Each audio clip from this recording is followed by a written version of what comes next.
Domingo passado nós retornamos de férias e começamos uma palavra baseado em alguns versículos que,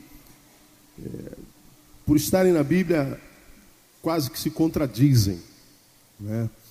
Nós lemos, por exemplo, Gênesis capítulo 22, versículo 2, você não precisa abrir lá não, onde Deus manda Abraão matar seu filho Isaque. Pega teu filho, teu único filho, a quem tu amas, e oferece a Deus lá em holocausto. Mata teu filho. Aí vamos no versículo 12 do mesmo capítulo 22. Abraão, quando vai obedecer a ordem, Deus diz: não lance mão no teu filho. De um lado ele diz: mata. Depois ele desdiz: não lance mão no teu filho. Aí nós vamos em Gênesis capítulo 2, versículo 7, e nós vemos o texto dizendo que formou, pois, Deus o homem do pó da terra. Inclusive a respeito desse homem diz que era muito bom. Diz o texto: formou o Senhor o homem. Aí em Gênesis 6, nós vemos o Senhor dizendo: arrependo-me de haver feito o homem. De um lado Deus faz, depois ele se arrepende, e em função desse arrependimento vem o dilúvio e acontece o que aconteceu. A história você conhece muito bem. Aí lemos também em 1 Samuel capítulo 8, versículo 22, onde, por causa do apelo da opinião pública, que queria um rei como os outros povos da terra, e até então o povo era regido por juízes, queremos um rei, e Deus diz assim: constitui-lhes um rei. E aí eles constituem o rei, Samuel lhes constitui um rei, que é Saul, primeiro rei de Israel. E aí nós vamos em 1 Samuel capítulo 15, versículo 11, onde nós ouvimos o Senhor dizendo: arrependo-me de haver posto Saul como rei. De um lado ele diz: constitui-lhe um rei. Depois nós ouvimos Deus dizendo: arrependo-me de haver posto Saul como rei. E aí nós demos um título à mensagem: e o imutável mudou.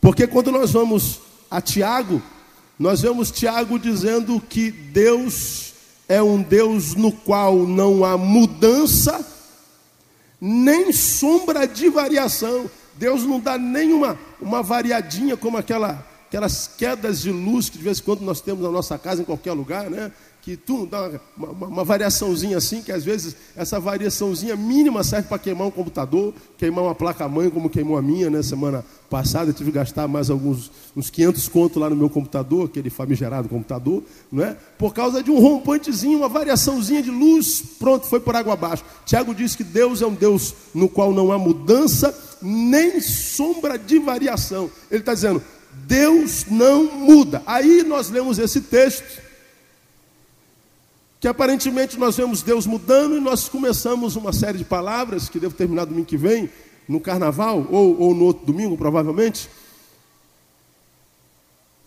a qual deu o título: e o imutável mudou. Se ele diz: mata teu filho, diz: não lança a mão do teu filho. Formou o homem, arrependo de haver feito o homem. Constitui-lhe um rei, arrependo de ter posto esse rei no lugar. Aparentemente a ideia é de que Deus mudou, o imutável mudou. Como nós somos presos à forma, quando a gente vê situações como essa na Bíblia, a gente fica encafifado: meu Deus, Deus muda ou não muda? A Bíblia está se contradizendo, o que está pegando? A gente se prende ao método, a gente se prende à forma, a gente se prende ao mistério, que aparentemente não tem resposta, ou caso haja resposta na sua, na minha, na nossa concepção, a resposta é contradizente.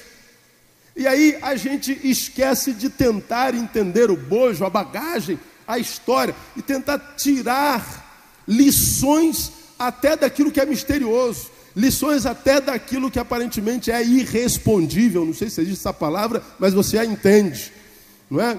E aí, quando nós começamos a ministrar na semana passada, e o imutável mudou, será? O que a gente aprende com essa aparente contradição da palavra. Porque se tais palavras parecem contraditórias, tais palavras foram postas na Bíblia. O que a gente aprende? E o imutável mudou. Aí nós aprendemos, primeiro, em função dessa aparente mudança do imutável, a gente aprende que não existe determinismo na vida de um servo desse Deus. Falamos sobre isso quase o sermão todo domingo passado. Não existe determinismo na vida de um servo desse Deus. Pois se ele, que é um Deus cuja palavra diz é imutável, e ele é o que domina sobre nós e sobre nossos dias, e o vemos neste texto mudando, nós dissemos aos irmãos, portanto, não se entregue a um determinismo fatídico imposto sobre você por quem quer que seja. Se aquilo que é imutável muda, imagina alguma coisa que aparece na tua vida como algo determinado, seja para o bem ou seja para o mal. Aí falamos, alguém liberou uma palavra maldita, alguém liberou uma maldição sobre a tua vida, alguma coisa foi determinada, olha, você vai ser assim, assim será, não tem jeito, pau que nasce torto, morre torto, e a gente se encontra com muita gente rendida a esse determinismo. Nós falamos, não se entrega a determinismo, nem para o mal, mas também não para o bem, porque o bem que você desfruta hoje pode não ser para sempre na tua vida, portanto, curta enquanto ele está aí. Segunda coisa que nós aprendemos, zele mais pelas suas posturas diante da vida, pois elas podem fazer o imutável mudar. Nós vemos que o imutável aparentemente mudou por causa da postura dos envolvidos nas histórias. De um lado ele diz, formou o homem. Do outro lado diz, arrependo-me de haver feito o homem. Por que Deus, aspas, se arrependeu? Eu vou falar sobre a mudança de Deus, sobre o arrependimento de Deus, no último tópico desse sermão, daqui a 2 domingos. Pastor, Deus se arrepende, pastor? Muda ou não muda? Droga! Vai falar ou não vai? Até quando você vai ficar enrolando a gente? Até o último tópico do sermão. Então vá sendo enrolado com alegria, viu, irmão? Porque esse enrolo pode desenrolar a sua vida para sempre, em nome de Jesus, porque você não nasceu para ser enrolado. Você nasceu para caminhar e caminhar em vitória, em nome de Jesus. Se você recebe essa palavra, aplauda ele, porque vender essa palavra do teu coração. Glória a Deus.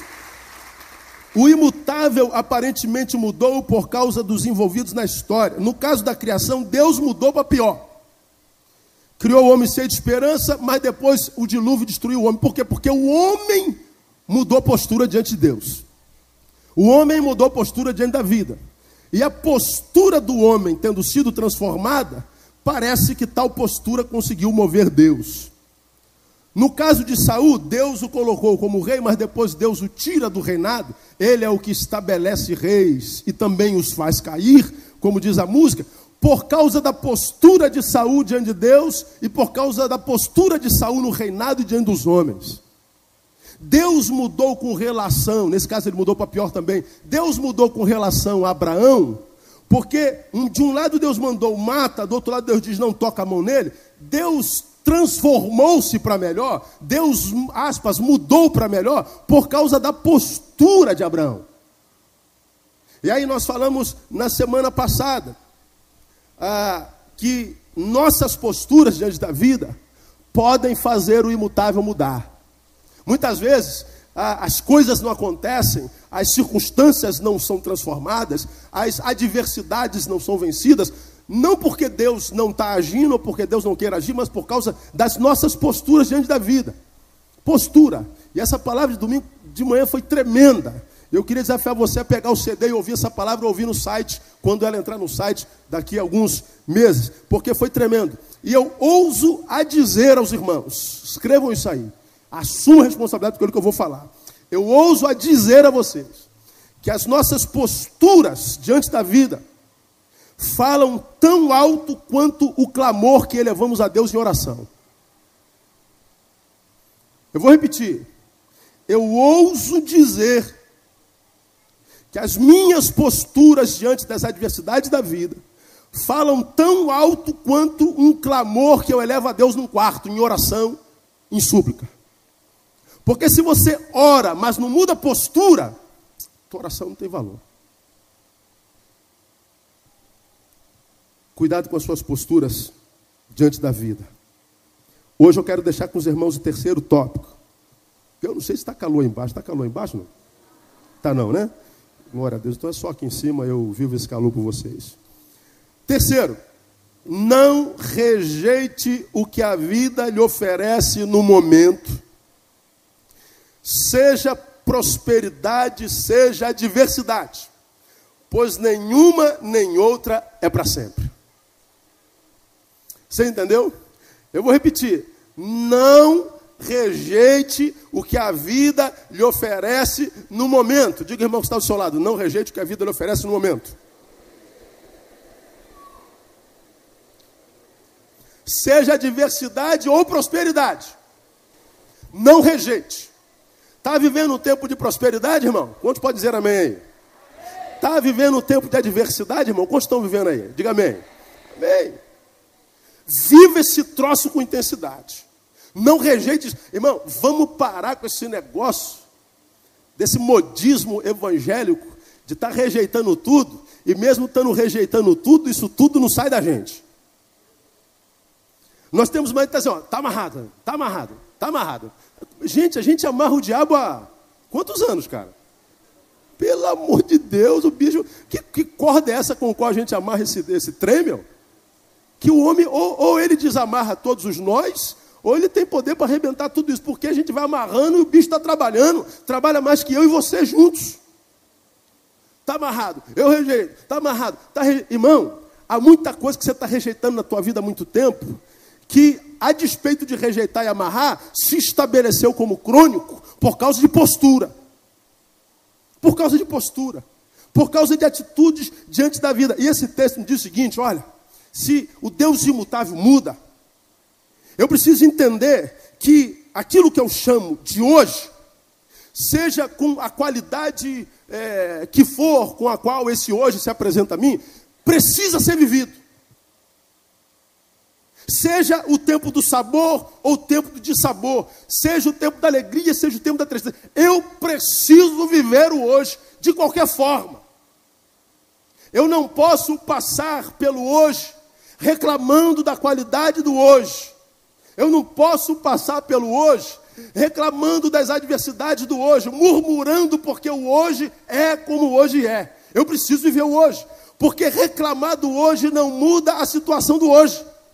O que muda a situação do hoje é a postura que você tem diante do hoje. Você está entendendo isso? Amém ou não amém? Então viva o hoje, meu irmão. Abra a tua Bíblia em Eclesiastes capítulo 7. Você conhece esse texto bem.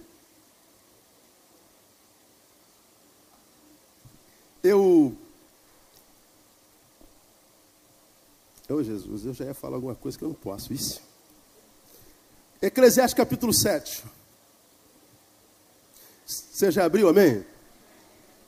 Vamos lá no versículo 14. No dia da prosperidade, leia.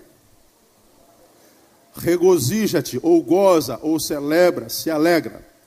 Então você está próspero, está legal o teu hoje, o que você tem que fazer? Alegre-se, irmão, dá festa. Comemora.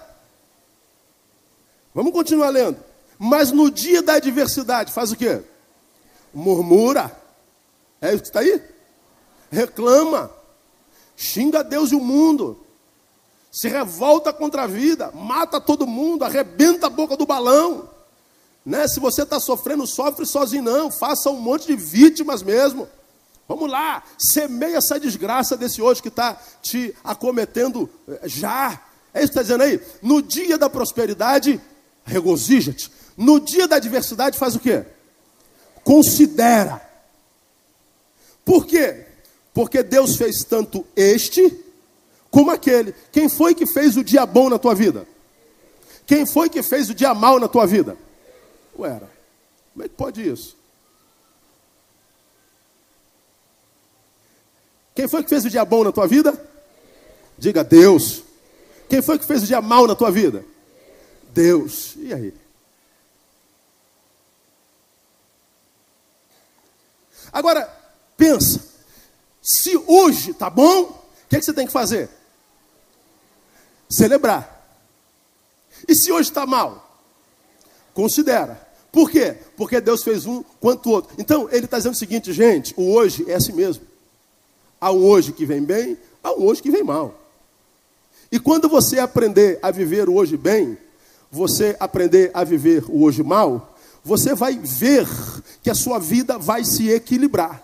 Agora, enquanto você vive o bem pela metade e o mal murmurando, tua vida vai ficar desequilibrada para toda a vida. É isso que ele está dizendo. O que acontece muito conosco? Nós tendemos a aceitar o dia bom e dizer graças a Deus, mas nós temos a tendência de rejeitar o dia mal. E quando eu digo, olha, não rejeite o que a vida lhe oferece no momento, seja prosperidade ou adversidade, não rejeitar ou aceitar esse hoje como sendo hoje, apesar de hoje, não é se acomodar nele, não é se acomodar. Aceitar não é se acomodar. Aceitar é o seguinte, olha, aconteceu a coisa fatídica, aconteceu. Bom, que pena, está doendo. Eu não estou me aguentando por dentro, Senhor, tu sabe o que está passando comigo. Eu queria muito que esse dia não tivesse aparecido no meu calendário. Eu queria que essa manhã não tivesse raiado e que o ontem ainda não tivesse acabado para que eu me preparasse melhor para isso que eu chamo de hoje. Que pena que acabou, que pena que morreu, que pena que se foi. Mas ficar lamentando sem admitir que a verdade dolorosa é uma verdade dolorosa estabelecida no teu hoje, a fim de, em admitindo, mudá-la, não melhora a sua vida. Irmãos, amados meus, o que eu mais encontro na vida é com gente que quando vem a mim ou qualquer um dos outros pastores para pedir conselho, ajuda, e a gente ajuda com carinho dentro da nossa possibilidade, é gente que quer resposta para o que aconteceu no passado. Gente que vai lamentar o que aconteceu no passado. E aí acontece na vida que, porque não tem resposta pelo que aconteceu ontem, que influencia no hoje, transforma teu hoje num dia adverso, porque não tem respostas, o que acontece? Ele se lamuria hoje porque eu queria entender o que aconteceu. Por quê? Irmão, busca entendimento, mas há questões na nossa vida, e principalmente aquelas do ser, que geralmente não tem respostas. Aprenda isso na sua vida, irmão. Há questões para as noias, aos dramas, a diversidade do ser, para os quais não há resposta. Eu já tenho falado sobre isso aqui tantas vezes. Quantos de vocês aqui já tiveram uma experiência? E eu acho que se você é gente, você já passou por isso. Você acordou aquele dia mal.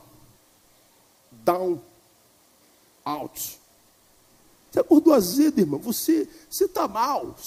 Cara, se você pudesse nem sair da cama aquele dia, você não está afim. Você se levanta à força, porque você tem que trabalhar, tem que comer, não é? Você tem que pegar aquele famigerado, aquele ônibus. E você sai na rua pedindo para que ninguém fale contigo naquele dia. Não me peça nada. E, finge que eu sou invisível. Já aconteceu de você acordar assim? Aí aparece alguém que fala assim, pô, cara, o que aconteceu? Aí o que você responde para ele? Nada. Hoje eu estou azedo. Acontece com você? Pergunta, irmão, que está do salão, já aconteceu com você alguma vez? Isso só não acontece com pastores, irmãos. Pastores são ungidões, não é? Pastores conhecem a palavra, pastores oram. Conversa fiada, meu amigo. Conversa fiada.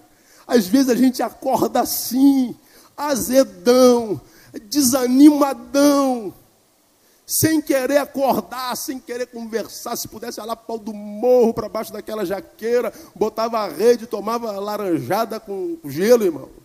E sumia do mapa. A gente acorda assim, é o dia da adversidade. Agora, por que eu estou assim? Qual é a razão? Não tem respostas. Acordamos assim. O ser, porque é vivo, passa pelas vicissitudes da sua própria existência, pelos altos e baixos, pelas montanhas e pelos vales. E o Senhor está dizendo assim, olha, escuta o que eu vou te falar aqui, minha ovelha amada, no nome de Jesus. quando você estiver muito bem naquele dia que se chama hoje, não menospreze os que de repente não estão. Como eu tomei consciência ontem de uma pessoa muito próxima a gente, muito querida, extremamente competente, que porque é humano no seu trabalho falhou, errou, fez uma besteira, e o vice-presidente da empresa, por falta de sorte, crente não tem azar, né? Eu não sei se tem diferente entre azar e falta de sorte, eu não sei, né? Mas ouvi dizer que crente não tem azar. Mas por uma falta de sorte do destino, quando ela pisou na bola no trabalho, o vice-presidente da empresa estava lá. E o vice-presidente chamou ela e o superintendente dela, mas botou de mula para baixo. Mas humilhou ao extremo. O homem, pai de família, casado, pai de filho, trabalha muitos anos na empresa, é essa menina extremamente competente, trabalha com carinho, com denodo, com honra, com vontade, gosta do que faz, mas por causa de um deslize, dentro de muitos anos de serviço, é humilhada quase que publicamente ao extremo, ao ponto de os dois saírem do gabinete do vice-presidente chorando. Quando eu ouço uma coisa dessa, meu espírito dentro de mim remói tanto. A vontade é de pegar o carro e ir lá na empresa, entrar no gabinete do vice-presidente e falar assim, ó, vou orar por você. Deu para entender, não deu, irmão? Deu. Eu fico irado com um negócio desse. Como que se o superintendente ou vice-presidente nunca tivesse cometido um erro. Como que se ele não tivesse cometido um pecado. Como se ele também não tivesse pisado na bola. Mas é porque hoje ele está em prosperidade. E ele humilha os que estão abaixo de si. Deixa eu falar uma coisa para você. Você, de repente, irmão, está com tuas contas todas pagas. Teu cabelo está lisinho. Tua família está em ordem. Está com um carro novinho lá atrás. Teus amigos te honram, te respeitam. Você está por cima da carne seca. Deixa eu falar uma coisa para você. Trate quem está por baixo da carne seca como você trata aqueles que estão por cima da carne seca do teu lado. Porque você talvez não esteja em cima da carne seca a vida inteira.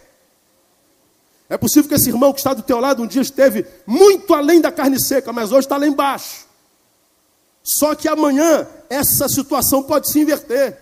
O que esse texto me ensina com a imutabilidade do meu Deus é que eu preciso aprender a viver na prosperidade com honra, respeitando e tratando a todo com dignidade, mas também, quando eu estiver por baixo da carne seca, entender que eu não posso transformar a minha permanência ali embaixo para me transformar num homem seco, numa mulher amargurada, num ser humano azedo, que azeda a vida de todo mundo, que espezinha, que maltrata, que maldiz, como tentar dizer, não quero nem saber. Sabe por quê, irmão? Porque você pode não ficar por baixo da carne seca muito tempo. Eu costumo dizer, amado, que a vida é um caminho. Você já me ouviu falar sobre isso aqui, é um caminho. Deus te deu um caminho para trilhar, você tem uma missão na vida. Então vai passando por esse caminho semeando amizade. Vai passando por esse caminho semeando acordo, semeando carinho, semeando serviço, solidariedade, porque de repente, e acontece com todo mundo, a vida te breca aqui da noite para o dia, você não sabe por quê, o que aconteceu, você perde tudo e tem que começar tudo de novo. E o que você vai encontrar no caminho? O que você semeou. Então a palavra de Deus no teu coração nessa manhã é o seguinte: está tudo bem, filho, está tudo jóia. Você não deve nada a ninguém. Está dando para comer churrasco todo dia com a rapaziada. Celebre mesmo com a sua intensidade. Mas entenda que não existe determinismo. E você, quando estiver lá embaixo, caso esteja, tomara que nunca mais esteja, aprenda que você tem que aprender a viver o hoje, seja ele próspero, seja ele fatídico. Eu sei que muitos de vocês estão vivendo dias difíceis, irmãos. Nós vivemos num tempo de perdas. Logo mais à noite eu vou falar sobre aprendendo a conviver com as perdas. Quem é que gosta de perder? Tem alguém que gosta de perder, irmão? Não, né? Mas quem aí nunca perdeu? As perdas são inevitáveis, não são? Ora, se elas são inevitáveis, aprendamos a viver com elas. Aprendamos a conviver com elas. Essa palavra é para você que está bem. Essa palavra é para você que está muito mal. Está mal, querido. Não pensa que esse estado mal dentro do qual você está, nesse dia que se chama hoje adverso, vai ser para frente, para sempre, porque depois de todo hoje tem um amanhã, e amanhã pode ser completamente diferente, amado. Diga, irmão, que está do seu lado, amanhã vai ser diferente. Mas você até a acreditar rejeita. Fica com essa cara aí de mocorongo, de derrotado. Ah, pastor, eu sou uma derrotada. Ah, pastor, eu não tenho mais jeito. Ah, pastor, eu estou ferrado. Irmão, você está ferrado mesmo. Com essa postura aí, nem Deus te ajuda. Nem Deus te ajuda. Deixa eu dar mais um tópico para você. Você está entendendo, irmão? Diga comigo. Não rejeite o que a vida lhe oferece no momento. Seja prosperidade, seja adversidade. Pois nenhuma nem outra é para sempre. Diga assim, vai melhorar. Amém ou não amém? Creia, irmão. Se o imutável muda, para a tua situação mudar, é uma questão de postura em nome de Jesus. 4. Seja, está intrinsecamente ligado ao tópico anterior. Seja qual for a qualidade do teu hoje, viva-o da melhor maneira possível, pois o amanhã poderá ser completamente diferente. Não é o que eu acabei de dizer? Viva qual for a qualidade do teu hoje, adversidade ou prosperidade, da melhor maneira possível. De modo que tá bom, aleluia. Tá mal, vai melhorar. Mal ou bom, mal ou bem, viva o teu hoje com toda a intensidade, com toda a integridade, e não desperdice um só segundo com questiúnculas. Eu sou um ministro da palavra de Deus e tem alguns conceitos teológicos sobre algumas máximas da teologia, diferente da maioria dos teólogos que eu conheço, da maioria dos pastores que eu conheço. Até a respeito do pecado, eu tenho uma visão diferente. Um dia a gente faz um estudo sobre harmatologia. Mas, para quem tem ouvido e ouve, vocês já me ouviram falar 1000 vezes que Deus não nos julga pelo que nós fazemos. Não já ouviram falar isso aqui? Sim ou não? Deus nos julga em função do que nos leva a fazer o que fazemos. Deus trabalha muito mais com intenções do que com ações. De modo que eu creio que alguém possa adulterar sem ser adúltero. Foi um erro de percurso, aconteceu. Foi uma casca de banana que estava no caminho. Foi um dardo inflamado que foi jogado, que o pegou num tempo ruim e aconteceu. E o fato dele ter cometido tal naquele dia, naquela hora, naquele instante, para mim, não é bala na agulha para dizer você é um adúltero. Não. É sério falar isso, mas eu falo e respondo pelas minhas atitudes sempre diante de Deus e diante da vida.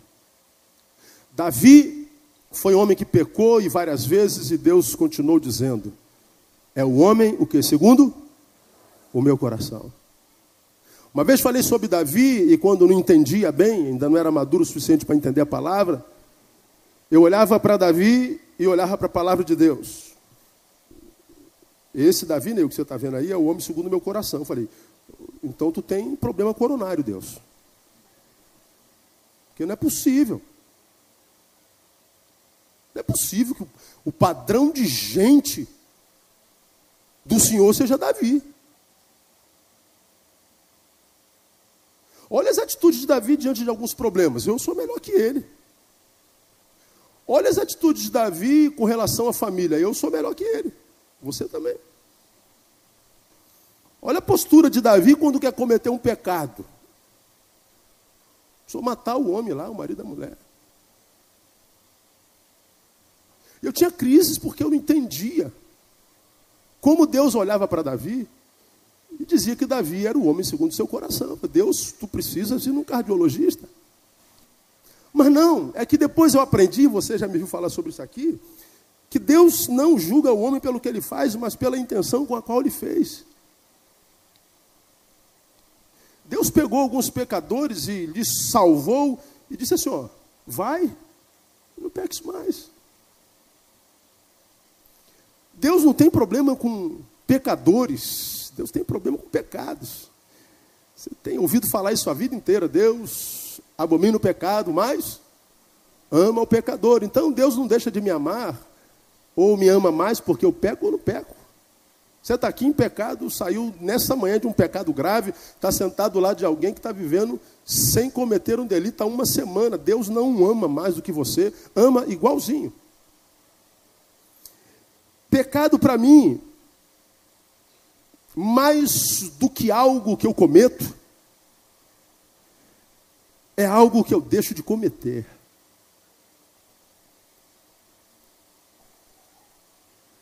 Por causa de uma perda, eu ouvi uma música chamada 50 Receitas, de Leone. Nada a ver com nada.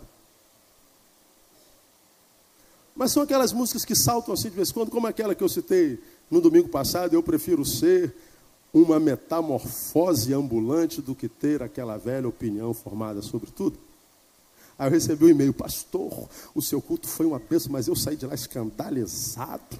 Como é que o senhor pode citar uma música de Raul Seixas no seu púlpito? É verdade ou mentira? Não, não está em questão se é verdade ou mentira. O que está em questão? A forma? Verdade é verdade na boca, até no jumento de Balaão, irmão. Porque quando o profeta é cego, Deus usa até mula para falar com ele. Não vai usar Raul Seixas?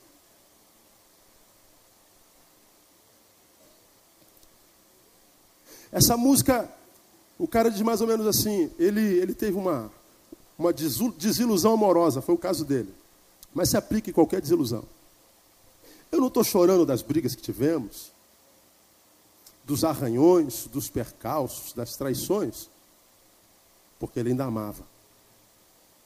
O que eu choro são os beijos que não vamos dar, são os abraços que não vamos compartilhar, são as alegrias que não vamos viver. Ele está dizendo, eu não estou chorando do pecado maculoso,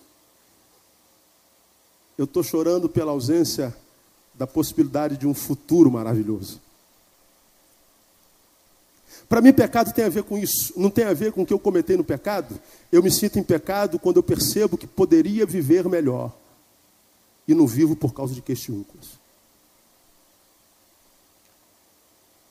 Eu me sinto em pecado quando eu não vivo na intensidade daquilo que eu podia viver para a glória de Deus ou para a qualidade de vida que Deus me deu, porque o projeto de vida para mim e para você, diz o próprio Jesus Cristo, eu vim para que vocês o quê? Tenham o quê, irmão? Eu vim para que vocês tenham o quê? Vida com o quê? Quando eu deixo de viver abundantemente, eu me sinto em pecado. De modo que hoje eu sou um homem em pecado. Por quê? Porque você deixa de viver o que poderia estar vivendo, mas não vive por causa de questiúncula. Você abre mão de um amanhã melhor do que o passado que foi pior, por causa de orgulho, por causa de um coração amargurado, por causa da incapacidade de perdoar, por causa, seja lá do que for. Você não só, portanto, não teve um passado ruim, como por causa dele abre mão de um futuro melhor. E aí você deixa de viver, e esse texto me ensina que seja qual for a qualidade do meu hoje, eu preciso viver da melhor maneira possível, pois o amanhã poderá ser completamente diferente. Aí, levei Tamara, Thaís e André no dentista sexta-feira. E toda vez que elas vão lá no dentista, eu vou para um barzinho em frente tomar um cafezinho, mas sexta-feira estava 50 graus. Eu falei, não dá para tomar cafezinho. Eu vou ficar dentro do dentista no ar-condicionadozinho. Aí procurei uma revista para ler, estava aquela revista cheia de conteúdo, muito produtiva, muito informativa, chamada Caras. Mas não tem tu. Aí eu abro Caras, numa das páginas de Caras tem muitos pensamentos, eu amo pensamentos. E essa palavra já estava gestada no meu coração.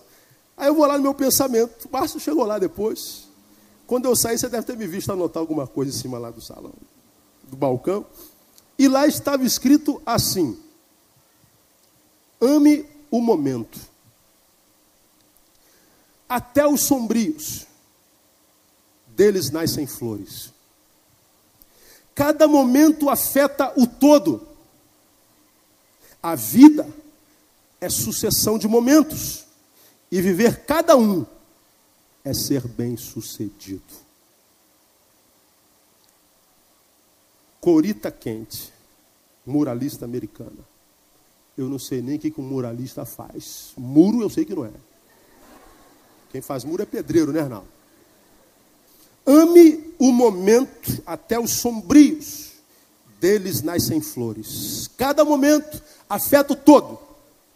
A vida é sucessão de momentos, e viver cada um é ser bem-sucedido.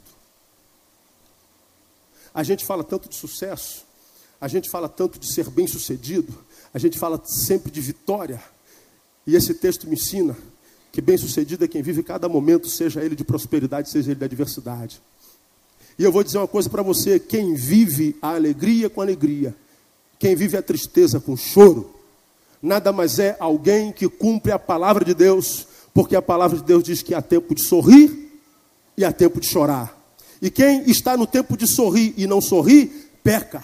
Quem está no tempo de chorar e rejeita o choro, peca. Mas quem está no tempo de sorrir e sorri, e quem está no tempo de chorar e chora, cumpre a palavra de Deus, e Deus vai honrar no nome de Jesus.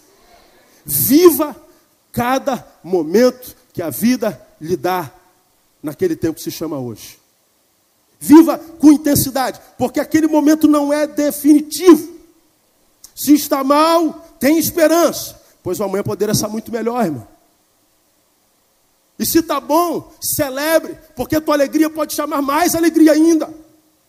Só não transforme o momento de alegria num tempo de soberba e orgulho doentio, e nem o teu tempo de tristeza e adversidade num tempo de murmúrio e de lamento que pode transformar num amargurado crônico. E você aprendeu domingo à noite que quem é amargurado está sendo alimentado como quem se alimenta uma ave de rapina.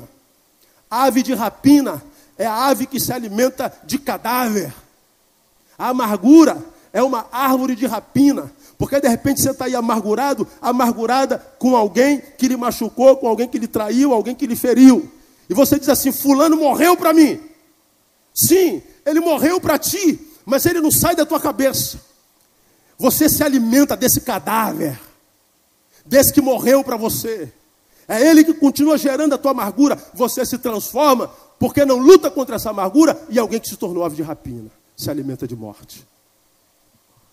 Aí eu relembro o filme que eu citei domingo passado. Pastor, o senhor está lendo muita coisa que não é Bíblia. E você percebe que em muitos lugares que não é Bíblia eu tenho encontrado Deus.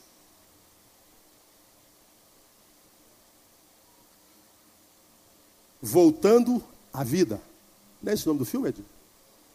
Voltando a viver. Com Denzel Washington, de um jovem negro que foi abusado a infância toda, foi um filho de criação, usado sexualmente pela irmã adotiva mais velha. Ele tinha, desde os 6 anos de idade, ela tinha 20 carambado. Ele vai para a marinha, se torna um soldado rebelde, violento, arrebenta a boca do balão, porque a vida não presta, ninguém presta, até que ele conhece um psiquiatra chamado Denzel Washington. E Denzel Washington começa a lhe apresentar a ele. Ele apresenta o soldado ao soldado. Em outras palavras, dizendo: olha, você não precisa ser vítima do seu passado o tempo inteiro, porque isso que é seu passado, quando era hoje, já te vitimizava. Agora que o teu hoje se tornou passado, você ainda permite que ele continue te vitimizando, muda a tua postura. Aí ele mudou a postura, a coisa começou a mudar, mas a coisa não desandava, estancou durante um tempo. Denzel falou assim, olha, você precisa perdoar os seus algozes. Como? Você não sabe o que eles fizeram comigo? Por que eu tenho que perdoar? Ele falou, perdoar para ser livre.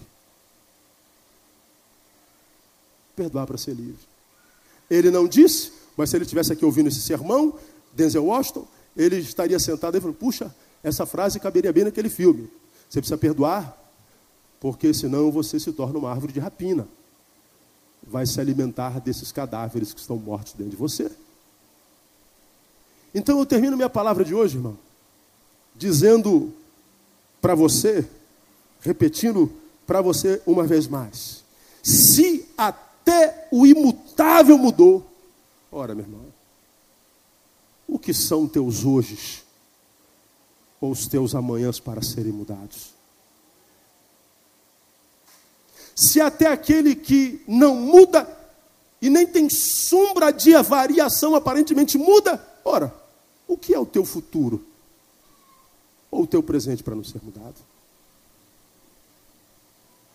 Se no passado você pecou cometendo alguma coisa, não peque no futuro, abrindo mão de viver o que você poderia viver. Porque para mim o pior pecado não é o que a gente cometeu no passado, mas é a vida, o carinho, o amor, a amizade que a gente deixa de viver no futuro.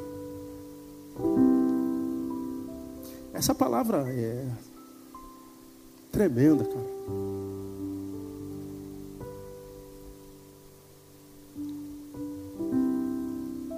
E se eu conseguir fazer com que você saia daqui tendo uma lembrança disso que eu digo para você que é pecado, porque a gente vai lá em Isaías capítulo 54, Deus dizendo, eis que a mão do Senhor não está encolhida para que não possa salvar,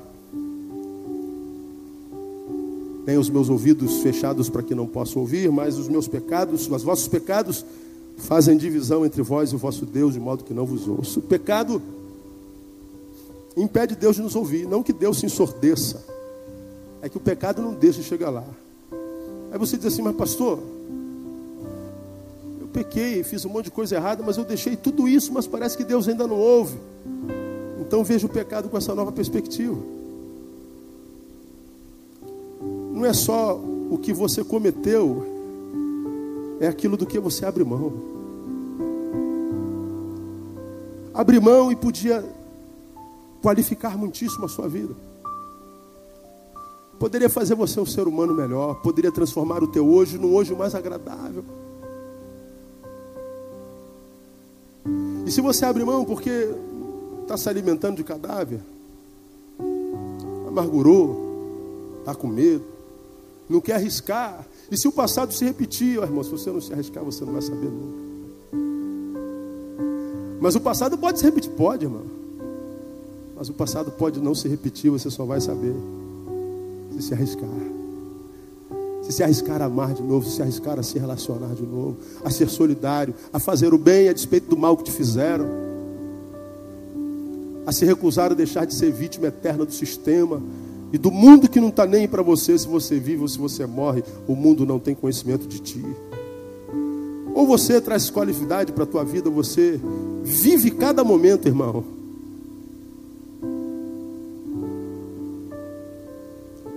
Ou tua vida vai ficar sem muitos momentos, que poderiam ser momentos tremendos. E você vai chegar ao final de cada hoje com aquela sensação de que falta alguma coisa. De que poderia ter sido melhor, por mais que você faça, por mais longe que você vá, por mais que você rode, por mais que você esteja cercado. Falta alguma coisa. Foram momentos que deixaram de ser vividos.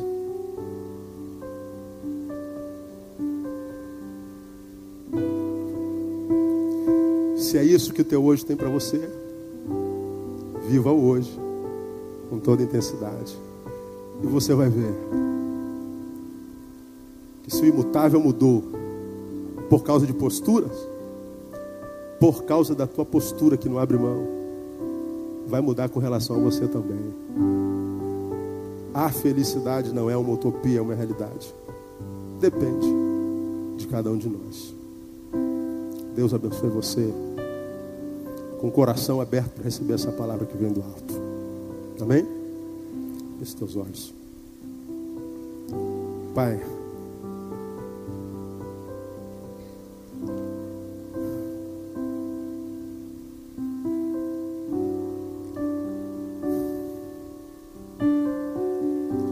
Tu conheces o coração de cada um aqui nesse lugar. Meu e de todos os meus irmãos.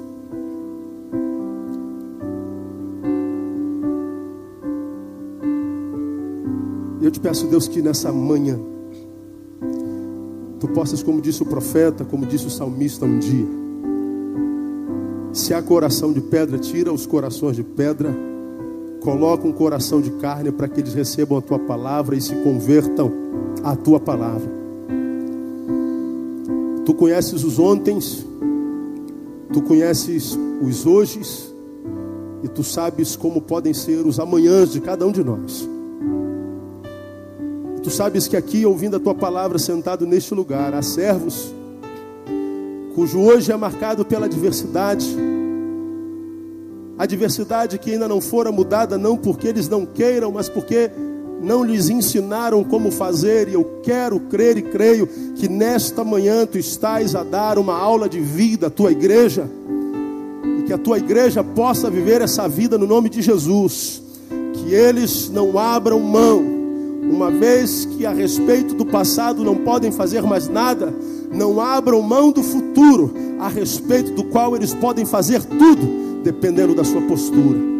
Dá-lhes coragem, dá-lhes ouvidos de discípulo, dê-lhes coração de servos, dê-lhes nesta manhã uma porção dobrada do Teu Espírito Santo.